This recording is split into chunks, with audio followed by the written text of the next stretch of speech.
এবার তেলের মধ্যে আমি রাঁধুনি ফোড়ন দিয়েছি, আর শুক্তোর আসল মশলা হচ্ছে 5 ফোড়ন, সরষে করে রেখেছিলাম সেই গুঁড়ো মশলা, ভাজা মশলাটা। এটা হচ্ছে শুকনো খোলায় ভেজে সেটা আমি গুঁড়ো করে রেখেছিলাম, সেটাই তেলে আমি একটু ভেজে নেব।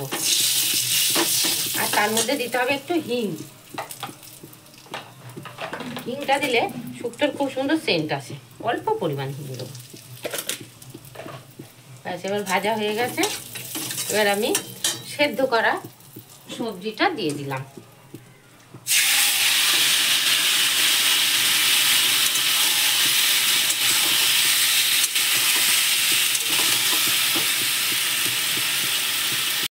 শুক্তো তেতো হলেও একটু ব্যালেন্সের জন্য একটু চিনির দরকার হয়।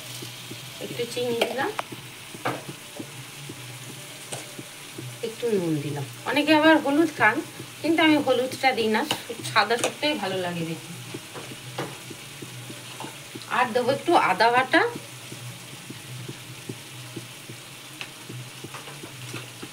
আর সর্ষে বাটা। আমি এখানে সাদা সর্ষেটাই ব্যবহার করছি। এইভাবে আস্তে আস্তে ফুটে গেলে আমি একটু ঘি দিয়ে নামিয়ে নেব। আপনারাও এইভাবে করে দেখুন, শুক্তো খুব ভালো স্বাদ হয়। আমার শুক্তো কিন্তু 2 মিনিটে হয়ে গেল। জাস্ট কেটে প্রেসারে দিয়ে একটা শিশ করে ওই যতক্ষণ ব্যাপারটা থাকে, তারপরে এইভাবে করে দিয়ে আপনারা করে দেখুন, এত সুন্দর লাগবে যে একদম ভাজা সবজির থেকেও এটা মনে হবে বেশি স্বাদ লাগবে। আপনারা এভাবে তাহলে ট্রাই করবেন। আমার চ্যানেলটা লাইক করবেন, সাবস্ক্রাইব করবেন। আর 2 মিনিটের শুক্তো কেমন লাগলো অবশ্যই কিন্তু কমেন্টে জানাবেন। ধন্যবাদ।